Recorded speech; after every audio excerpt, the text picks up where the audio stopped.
आइए प्रिय बच्चों, आपका पुनः स्वागत है आपके YouTube चैनल पे। और बच्चों, आज हम लोग करने वाले हैं कक्षा 7वीं 8th ग्रेड अभ्यास पुस्तिका विज्ञान का कंप्लीट सॉल्यूशन। इसके पहले हमने सभी कक्षाओं 1 से लेकर आपके 8वीं कक्षाओं के 8th ग्रेड पूरी कंप्लीट कर दिया है। आपने नहीं देखा है तो आप हमारे चैनल के प्लेलिस्ट में जाके देख सकते हैं। आप सब्सक्राइब कर लीजिए चैनल। आपको सब्सक्राइब जैसे ही करेंगे आपको पूरी की पूरी प्लेलिस्ट जो भी चाहिए वो सब कुछ मिल जाएगी 8th ग्रेड की। और कुछ भी जानकारी चाहिए परीक्षा से संबंधित तो इस चैनल में आपको मिल जाती है। तो चलिए बच्चों, हम लोग समय व्यर्थ ना करते हुए आज का हमारा अध्याय चालू करते हैं। चौथे नंबर का अम्ल, क्षार और लवण। अब आपको पता है बच्चों, अम्ल स्वाद में कैसे होते हैं? खट्टे होते हैं। क्षार स्वाद में कैसे होते हैं?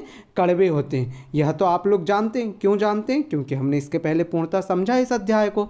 तो यहाँ पर अब देखिए, अब पाठ के पूर्व की तैयारी क्या है। जब हम लोग पाठ पढ़ रहे हैं तो उसके पूर्व की तैयारी क्या है?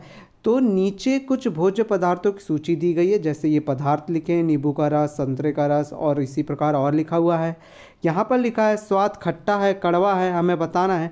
जैसे नींबू का रस, संतरे का रस, सिरका, दही, इमली, आंवला, अंगूर, कच्चा आम। हमें पता है इन सब का स्वाद कैसा होता है? खट्टा होता है। इसके लिए हम इनको काय में लिखेंगे? खट्टे में लिख देंगे। अन्य में क्या आ जाएंगे? शक्कर, नमक, खाने का सोडा, खीरा। ये आप अन्य में लिख दीजिएगा। ये सब हमने कैसे परीक्षण किया बच्चों? हमने ये सब चक्कर परीक्षण किया। आगे देखिए, पदार्थ का नाम, स्वाद का अनुमान लगाओ और यहाँ पर इस प्रकार से लिखो। तो जैसे नींबू खट्टा होता है तो अम्ल है, संतरे का रस खट्टा तो अम्ल है, इमली खट्टी तो अम्ल है, खाने का सोडा कसेला तो क्षार है, नमक खारा। तो अब यहाँ पर अम्ल एवं क्षार के बारे में अब हम देखेंगे पूरे प्रश्नों को। पहला है, अम्ल वे रासायनिक पदार्थ होते हैं जिनका स्वाद कैसा होता है? खट्टा होता है। अम्लीय या क्षारीय पदार्थों के परीक्षण के लिए विशेष प्रकार के पदार्थों का उपयोग किया जाता है, वो सूचक कहलाते हैं। दही में लैक्टिक अम्ल होता है। आसुत जल की प्रकृति उदासीन होती है। लिटमस एक प्राकृतिक सूचक है जिसे लाइकेनो से निष्कर्षित किया जाता है। ठीक है बच्चों, ये खालिस्तान थे। अब आते हैं सही विकल्प। निम्नलिखित में से प्राकृतिक सूचक नहीं है। कौन नहीं है? लिटमस भी है, हल्दी भी है, गुड़हल का पुष्प भी है, मात्र मिथाइल ऑरेंज नहीं है। तो इसका उत्तर क्या हो जाएगा बच्चों? Methyl orange. अगला है, इमली, अंगूर एवं कच्चे आम में पाए जाने वाले अम्ल का नाम क्या है? तो वो है टार्ट्रिक अम्ल। ठीक है, आगे देखेंगे। आगे क्या है? गुड़हल की पुष्प की पंखुड़ियों का बना सूचक अम्लों के साथ कैसा रंग देता है?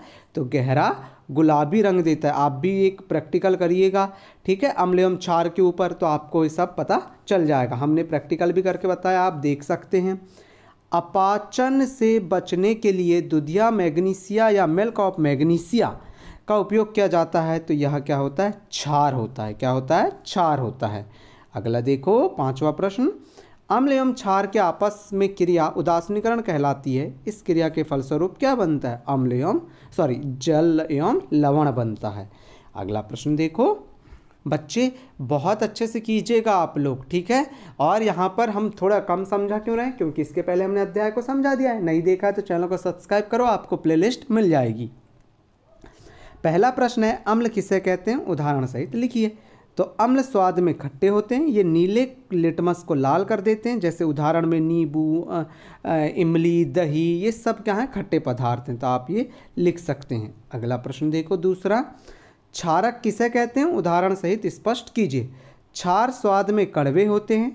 इन्हें छूने में चिकना, मतलब छूने से चिकने लगते हैं, या लाल लिटमस को नीला कर देते हैं, जैसे खाने का सोडा। इसका एग्जाम्पल हो जाएगा। अगला, उदासीन विलयन किसे कहते हैं? तो ऐसे विलयन जो लाल अथवा नीले लिटमस को परिवर्तित नहीं करते हैं उदासीन कहलाते हैं। मतलब कोई भी प्रक्रिया या कुछ भी वो नहीं देते, परिणाम नहीं देते हैं। ठीक है। 2 प्राकृतिक एवं 2 रासायनिक सूचकों के नाम लिखिए। हल्दी एवं गुड़हल की पंखुड़ी प्राकृतिक सूचक हो गए। फिनोल्फ्थेलीन और मिथाइल ऑरेंज ये हमारे रासायनिक सूचक हो गए। ठीक है बच्चों। अगला देखो 5वां, नीले लिटमस पत्र को एक विलयन में डुबाया गया। यह नीला ही रहता है। लिटमस पत्र में कोई रंग परिवर्तन न होने का कारण क्या है?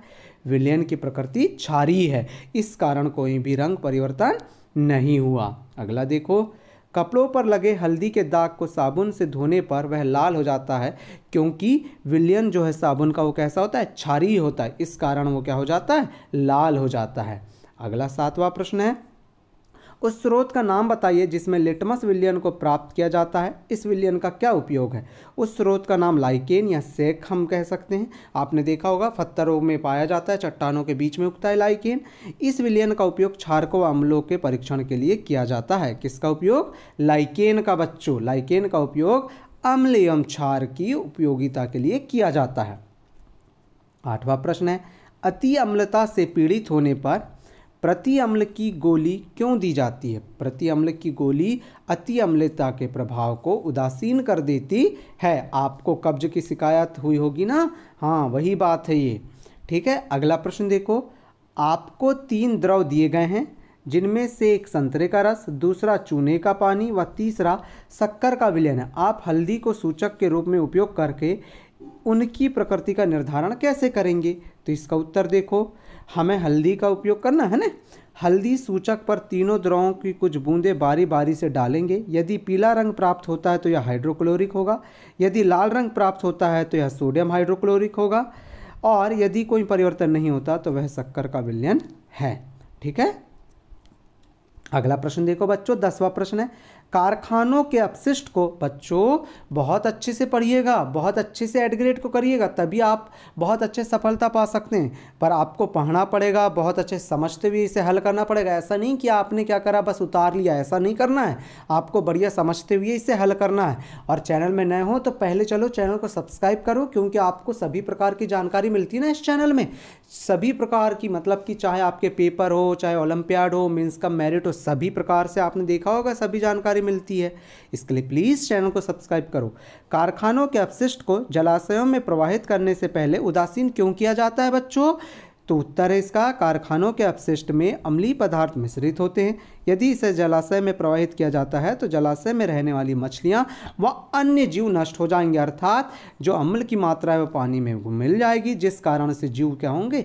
मर जाएंगे। इस कारण से उनकी अम्लता नष्ट की जाती है।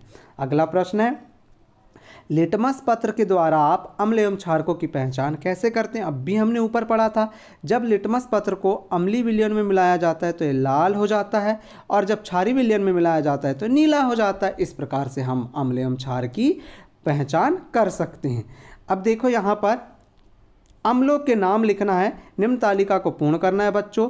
नींबू का रस में सिट्रिक अम्ल, साबुन में सोडियम पोटेशियम हाइड्रोक्साइड, ये क्षार है इसके लिए हमने क्षार भी लिख दिया है।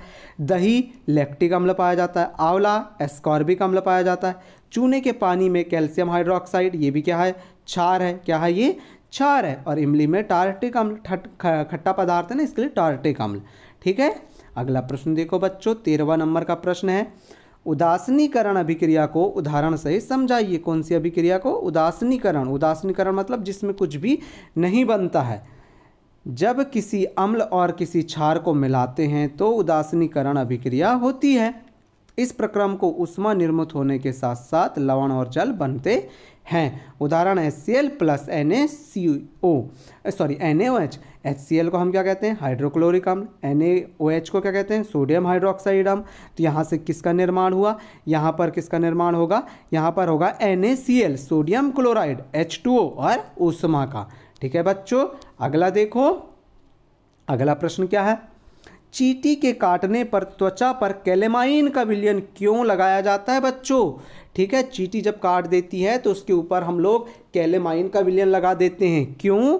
जब चींटी काटती है तो वह त्वचा में अम्लीयता द्रव डाल देती है, मेथेनॉइक अम्ल डाल देती है ना चींटी के काटने पर। हाँ, अम्लीय प्रभाव को नष्ट करने के लिए बच्चों त्वचा पर कैलेमाइन क्षारीय होता है, तो उसका प्रभाव जो है अम्लीयता के प्रभाव को नष्ट कर देता है, इसके लिए हम इसका उपयोग करते हैं। अगला प्रश्न देखो, अम्ल एवं क्षार में अंतर लिखो। अब भी हमने पढ़ा वही है। यहाँ पर अम्ल स्वाद में कैसे होते हैं? खट्टे, ये स्वाद में कड़वे, ये नीले को लाल, ये लाल को नीले। अम्लों को पानी में चिकना प्रतीत होता है और ये पानी में चिकना प्रतीत, ये चिकने प्रतीत नहीं होते हैं, ये चिकना प्रतीत होता है। ठीक है, आप इस प्रकार लिख लीजिएगा। और लिख सकते हैं ये H+ आयन अम्ल उत्पन्न करते हैं और ये OH- आयन उत्पन्न करते हैं, ये भी आप लिख सकते हैं। अगला देखो, गुड़हल के पुष्प द्वारा बने सूचक से आप तालिका में दिए गए पदार्थों की पहचान कीजिए। नींबू का रस कैसा रहेगा? कलर देगा गहरा गुलाबी, अम्लीय होगा। शैम्पू हरा, क्षारीय होगा। शक्कर का विलयन कोई परिवर्तन नहीं, उदासीन है। नमक का विलयन रंग नहीं बदलता, उदासीन है। चूने का पानी हरा क्षारीय है। फिर सोडा युक्त जल हरा क्षारीय है और नल का जल रंग नहीं बदला तो ये उदासीन है। ठीक है बच्चों, अब यहाँ पर ये प्रोजेक्ट है। प्रोजेक्ट को आपको करना है बच्चों बहुत अच्छे से। देखो, 1 चम्मच हल्दी पाउडर में थोड़ा जल मिलाकर उसका पेस्ट बनाइए। इस पेस्ट को फिल्टर पत्र या सफ़ेद मोटे कागज़ पर लगाकर हल्दी पत्र बनाए और सुखा लीजिए। इस हल्दी पत्र की पतली पतली पत्तियां काटिए एवं इन हल्दी पत्र पर नीचे दिए गए विलयनों को की बंदों के साथ परीक्षण कर अपने अवलोकन को पूर्ण करके लिखिए। तो यहाँ पर देखिए, जैसे हमने क्या करा, हल्दी पत्र पर विलयन का प्रभाव, अम्लीय, क्षारीय, उदासीन क्या हुआ वो लिखना है।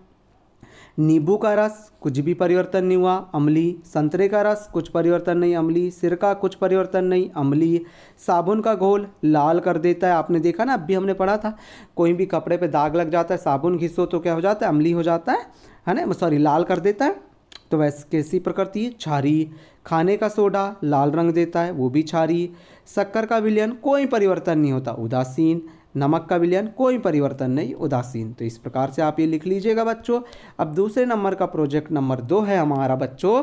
प्रोजेक्ट नंबर 2 क्या कह रहा है बच्चों, आपके घर में पाए जाने वाले कोई 5 अम्लीय और कोई 5 क्षारीय पदार्थों के नाम लिखो। तो देखो यहाँ पर हमने लिख दिया है, सिरका एसिटिक, नींबू साइट्रिक अम्ल, दूध दही लैक्टिक अम्ल, अंगूर टार्ट्रिक अम्ल, इमली टार्ट्रिक अम्ल, खट्टे पदार्थ हैं इसके लिए इनमें ये आ जाएगा।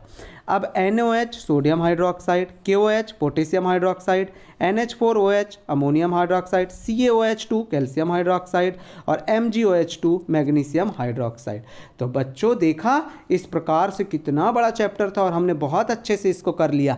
बच्चों प्लीज़ आप चैनल को सब्सक्राइब कीजिए। चैनल को आप सब्सक्राइब करते हो तो हमें हौसला मिलता है और आपके लिए हम बहुत अच्छे एनर्जी के साथ वीडियो बनाते हैं।